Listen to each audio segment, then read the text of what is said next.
Hello दोस्तों, नमस्कार। आप सभी को माउंटेन एजुकेशन क्लासेज में आपका स्वागत करते हैं। आज जो हम सीखने वाले हैं वो टॉपिक है आज का हमारा समावेयता। और इसमें लिखा हुआ है जो समावेयता के भी अंदर जो आएगा टॉपिक वो है अल्कोहल का। उसके बाद हम एल्डिहाइड में सीखेंगे, फिर कीटोन में। अलग अलग तरह की समावेयता होती है। तो आज जो टॉपिक करने वाले हैं अल्कोहल में समावेयता का हम करेंगे। इसमें 4 प्रकार की समावेयता पाई जाती है: श्रृंखला समावेयता, स्थान समावेयता, क्रियात्मक समावेयता और प्रकाशिक समावेयता। इसकी ट्रिक भी बड़ी बेहतरीन होती है। अगर आप ध्यान से सीखेंगे तो आप इसको पक्का ही सीख पाएंगे। देखिए इसको, जैसे कि ये हो गई आपके नंबर 1, मैंने हेडिंग डाल दिया श्रृंखला समावेयता। श्रृंखला समावेयता नंबर 1। इसमें सबसे पहले देखिए हमें यहाँ पे लिखना होता है इसकी डेफिनेशन। यहाँ पे डेफिनेशन लिखेंगे इसकी हम सबसे पहले। तो इसमें लिखेंगे हम जब अणुसूत्र समान हो। बड़े ही नॉर्मल तरीके से बता रहा हूँ आपको डेफिनेशन। जब अणुसूत्र समान हो लेकिन क्रियात्मक समूह में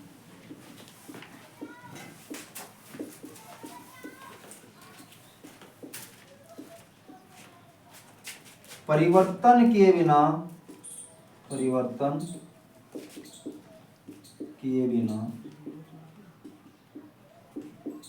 भिन्न भिन्न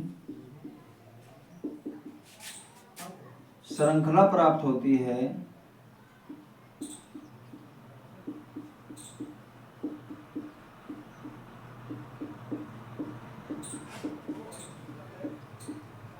उसको हम श्रृंखला समावेयता कहते हैं। जब अणुसूत्र समान हो लेकिन क्रियात्मक समूह में परिवर्तन किए बिना भिन्न भिन्न श्रृंखला प्राप्त होती है, क्या कहते हैं दोस्तों, उसको हम श्रृंखला समावेयता। उसके बाद में जो आपको लिखना होता है, यहाँ पे लिखते हैं हम इसका अणुसूत्र। और ऐसा नहीं है, जितनी भी आपकी अब समावेयता होगी इसमें आप अगर श्रृंखला समावेयता हमारा हेडिंग है तो चाहे वो अल्कोहल में हो, चाहे वो कीटोन में हो, चाहे वो एल्डिहाइड में हो, या आगे फिर वो एमीन में आए, उसमें आप एक ही डेफिनेशन का यूज कर सकते हैं, नॉर्मली श्रृंखला समावेयता ओनली। बस यही आपको करना है, इससे आगे आपको कुछ नहीं करना। अणुसूत्र यहाँ पे आपको लिखना है, ये हमें रटना नहीं है, इसकी ट्रिक होती है याद रखने की। तो देखिए हम इसको कैसे बनाएंगे। सबसे पहले इसको सीखने की कोशिश कीजिए। जैसे मैं अपने 5 से ले रहा हूँ 5 कार्बन, 1 2 3 4 5। यहाँ पे भी CH3 आएगा, यहाँ पे भी CH3 आएगा, बीच में क्या आएगा H2 H2 H2। और अगर मैं यहाँ से एक H को हटाऊं तो OH लग जाएगा, जिसका नाम क्या हो जाएगा बताया पहले। 1 2 3 4 5 पेंटेनॉल इसका नाम होगा, पेंटेनॉल या पेंटेन 1 ऑल भी आप इसको बोल सकते हैं। अगर मैं दूसरा यहाँ पे लिखूं श्रृंखला, श्रृंखला का मतलब क्या होता है, जो ये चेन होती है ना, ये आपकी ये 5 कार्बन की चेन, इसको आप बीच में तोड़ दीजिए और OH को यहीं पे लगा रहने दीजिए। पहले और आखिरी को छोड़ के आप एक श्रृंखला का एक कार्बन का समूह, यानी कि एल्किल समूह, मैथिल समूह आप कहीं भी लगा दीजिए, इससे आपकी दूसरी चेन तैयार हो जाएगी। जैसे पहले यहाँ पे आप 4 कार्बन लिखिए और यहाँ पे लगा दीजिए, यहाँ पे क्या हो जाएगा CH3, वही रूल, लास्ट में CH3, शुरू में CH3, बीच में H2। अगर मैं यहाँ से एक हाइड्रोजन हटाऊंगा तो एक OH लगाएंगे और यहाँ पे लगा दिया हमने एक हाइड्रोजन हटा के एक OH, यहाँ पे आएगा CH3। इसका नाम हो जाएगा 2-मैथिल पेंटेन 1 ऑल। 2-मैथिल पेंटेन 1 ऑल, ये आपका एक एग्जांपल हो गया। अब अणुसूत्र हम इसको कैसे लिखेंगे देखिए। सबसे पहले कार्बन गिनिए, 1 2 3 4 5 कार्बन 5। हाइड्रोजन गिनिए, 3 और 2 5 और 2 7 और 2 9 और 2 11 और 1 12। और ऑक्सीजन कितनी होगी आपकी 1। तो इस तरीके से आप कोई भी अपने पास से एक एग्जाम्पल तैयार कर सकते हैं। ठीक है दोस्तों, समझ में आ गया होगा। अब मैं आपको एक एग्जांपल लेके और बताता हूँ, आप इसका स्क्रीनशॉट ले लीजिए एक बार। ले लिया स्क्रीनशॉट, ठीक है। या मेरे साथ साथ करते रहिए, बड़े प्यार से और आराम से मैं आपको समझा रहा हूँ। समझने की कोशिश कीजिए, जितना ज़्यादा आप समझेंगे उतना ही आपको इसका फायदा मिलेगा।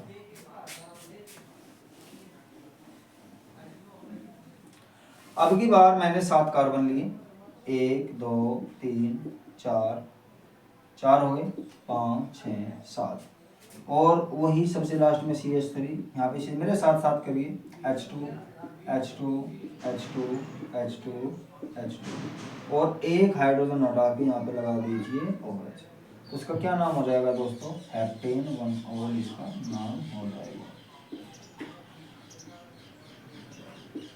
हेप्टेन 1। ठीक है। उसके बाद में 6 कार्बन आप सीधे लिए, एक कार्बन को कम कर दीजिए यहाँ से, 3 4 5, 1 2 3 4 5 6 हो गए ना। हाँ, यहाँ पे क्या आएगा? CH3, यहाँ पे क्या आएगा? CH3, बीच में क्या आ जाएगा? H2 H2 H2 H2। अब मैंने एक कार्बन कम किया है, उसको यहाँ पे लगा दीजिए आप CH3, और यहाँ पे लगा दीजिए आप इसको करके OH। तो इसका क्या नाम हो जाएगा? 1 2 3, यानी कि ये हो जाएगा 3 पे आएगा, नंबर डाल दीजिए 2 3 4 5 6, 1 2 3 4 5 6, तो ये हो जाएगा आपका 3 मैथिल, 3 मैथिल, और ये क्या हो जाएगा आपका? हेक्सेनोल।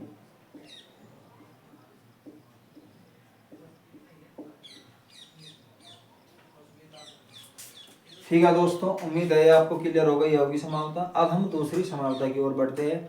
आप अपने पास से यहाँ पे 7 कार्बन 8 कार्बन 6 कार्बन कोई भी आप लेके बना सकते हैं, इसका अनुसार तो बचा है वो भी लिख लेते हैं। 7 कार्बन हो गई, 7 हाइड्रोजन, 3 होता 5 2 7 2 9 2 11 2 13 2 15 1 16 हाइड्रोजन, और एक हो गई ऑक्सीजन। ये आपका इसका अणुसूत्र जो है तैयार हो गया। आप इसका स्क्रीनशॉट ले लीजिए एक बार, फिर हम दूसरी ओर चलते हैं।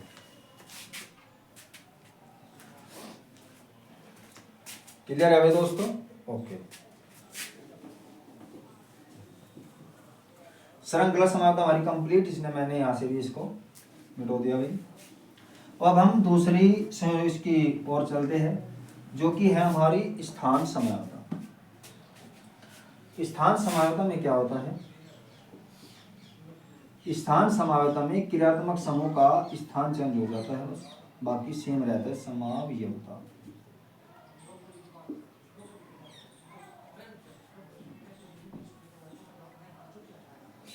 जब अणुसूत्र समान हो, इसको लिखा गया, जब अणुसूत्र समान हो लेकिन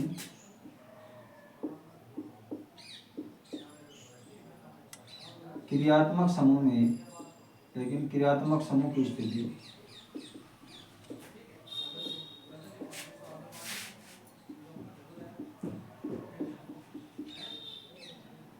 भिन्न भिन्न होती है, भिन्न भिन्न होती है।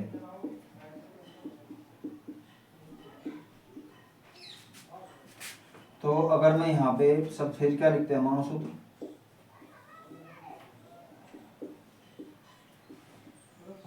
ये अणुसूत्र हो जाएगा। तो आप कार्बन लीजिए, इसमें 5 कार्बन ले लीजिए, 1 2 3 4, 3 हो गए, 4 5, यहाँ पे वही rule, CH3 CH2 CH2 CH3 sorry CH2, और यहाँ पे CH3, इसको दोबारा लिख देते हैं।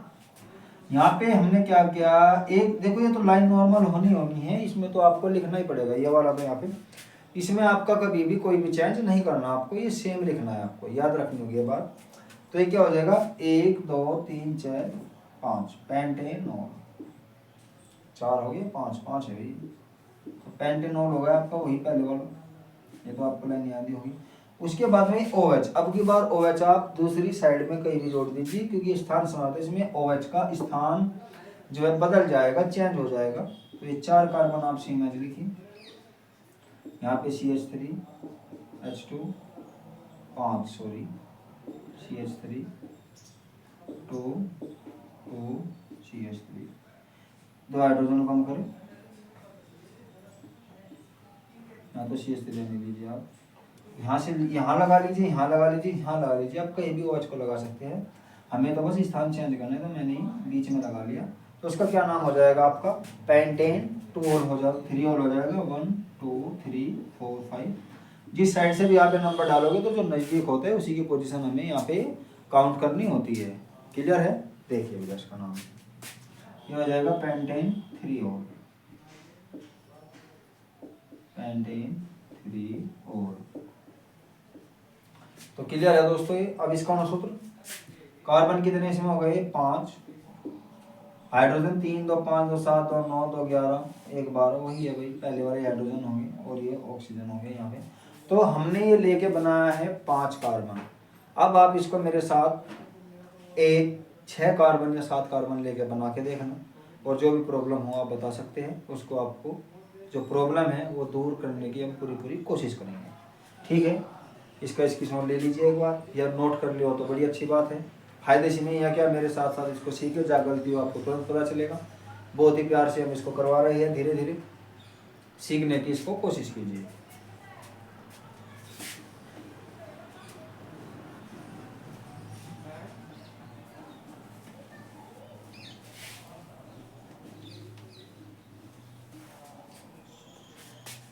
इसके बाद आपकी आएगी क्रियात्मक समाधि, ये भी आपकी कंप्लीट हो गई। तो नेक्स्ट जो आएगी वो होगी आपकी क्रियात्मक समाधि।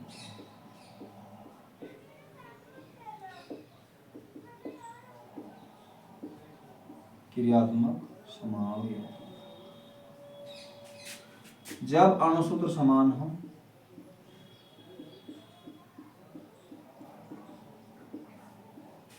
अणुसूत्र समान हो लेकिन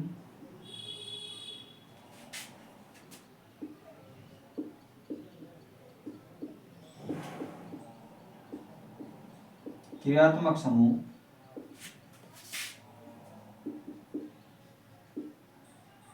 अलग अलग होते हैं।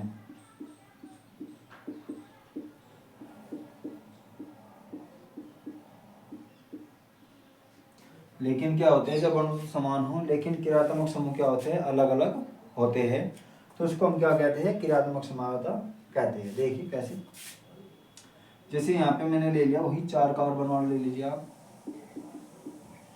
3 ले लीजिए, 3 का ज़्यादा बेटर एग्जाम्पल है इसका, 2, तो ये हो जाएगा यहाँ पे CH2OH। अणुसूत्र भी आपको यहाँ पे लिखना होगा, अणुसूत्र का अब की बार स्पेस नहीं बचा, तो ये हम दोबारा लिखेंगे। अणुसूत्र तो आपको लिखना ही लिखना है यहीं पे। तो कार्बन 3 लिए थे मैंने, CH3 CH2 CH। देखिए इसकी प्रैक्टिस आपको होनी चाहिए, IPC में भी ये काम आती है चीज़ें, ताकि आप इसको याद रख सकें। और अपने पास से आप, जैसे मैं फॉर्मूला तैयार कर रहा हूँ, बिना हिचकिचाहट और बिना रट्टा लगाए आप इसको बना सकें, तभी आपको इसका फ़ायदा मिलेगा, अदरवाइज आपको फ़ायदा नहीं होगा इसका। अब की बार OH ये क्या करना, बीच में ले लेना और इसको लिखना एसीटोन, CH3CO CH3। तो 3 3 6 और 3 तो 5 7 और 1 8, कार्बन तो 3 हो गए। प्रोपेनॉल, यहाँ पे कुछ मिस्टेक लग रही है मुझे, कार्बन 3 OH से हम ईथर बना लीजिए आप, इसका ईथर अच्छा लगेगा, एसीटोन नहीं बनाए, ईथर बना लीजिए।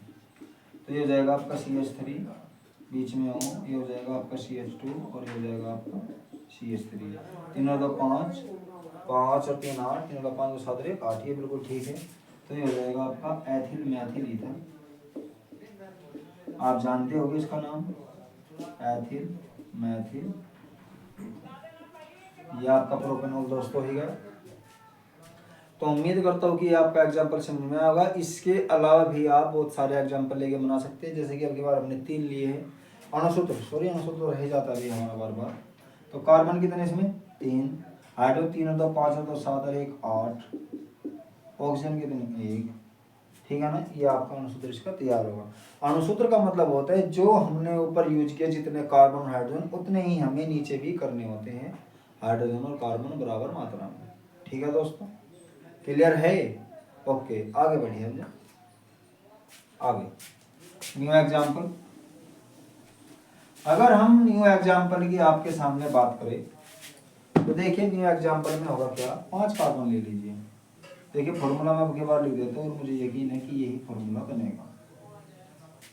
बाकी देख लेंगे। 5 कार्बन, 1 2 3 4 5, 3 और 2 5, 4 ले लो अगली बार, तुमने 5 तो बार बार ले लिया।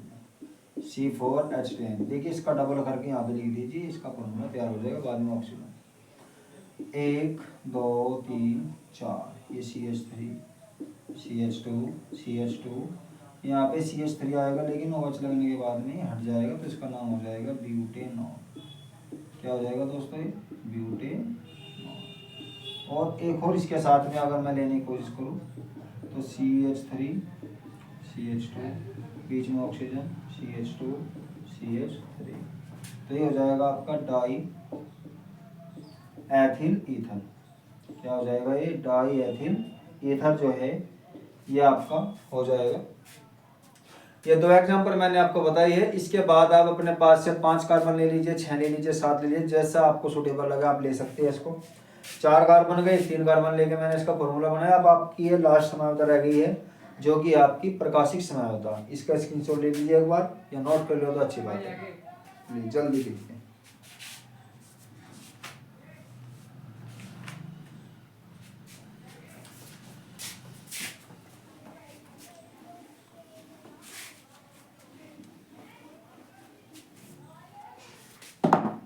तो ये हो गई आपकी इसमें प्रकाशिक समानता।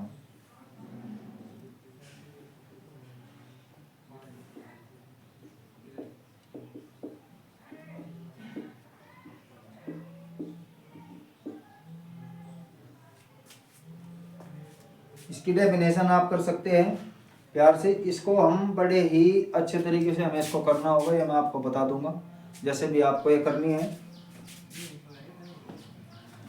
ठीक है दोस्तों, इसका बड़ा ही प्यारा एग्जाम्पल होता है। तो देखिए इसका एग्जाम्पल हम किस तरीके से लिखते हैं, डेफिनेशन मैं आपको बताता हूँ इसकी। पहले इसका मंत्र तो लिखते हैं, उसी के अकॉर्डिंग हम बनाएंगे इसकी डेफिनेशन। 4 कार्बन लेके हमने बनाया, ये होते हैं देखिए प्रकाशिक समानता। ठीक है, क्या हो गया इसमें, ये यहाँ पे लिखा मैंने, इसका ये वाला हो गया CH3 OH H, और ये हो गया यहाँ पे C2H5। फिर आप इसको CH3 लिखिए, यहाँ पे करिए OH इस साइड में आ जाएगा, ये बिल्कुल सेम है बिल्कुल, और ये हो जाएगा आपका C2H5। तो देखिए बिल्कुल सेम है, यानी कि जैसी दर्पण आकृति होती है ये हमें दोबारा से ऐसे ही प्राप्त करना होगा। अब इसके स्क्रीनशॉट लीजिए एक बार।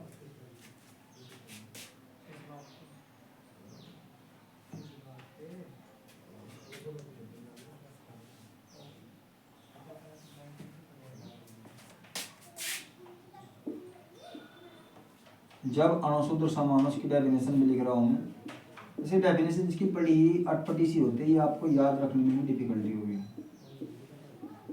अणुशुद्ध समान हो लेकिन ध्रुवित प्रकाश के प्रति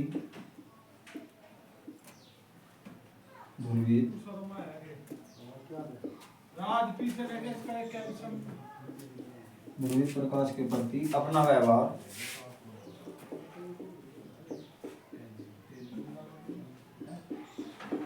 प्रदर्शित करते हैं।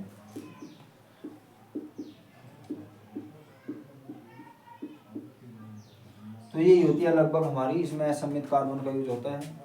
और प्रकाशिक समानता की ये बहुत ही छोटी सी मामूली डेफिनेशन लिखी है। बाकी इसे आप अपनी बुक के अकॉर्डिंग, क्वेश्चन बैग के अकॉर्डिंग भी आप इसको याद रख सकते हैं, आपको ये याद हो जाएगी अच्छे तरीके से।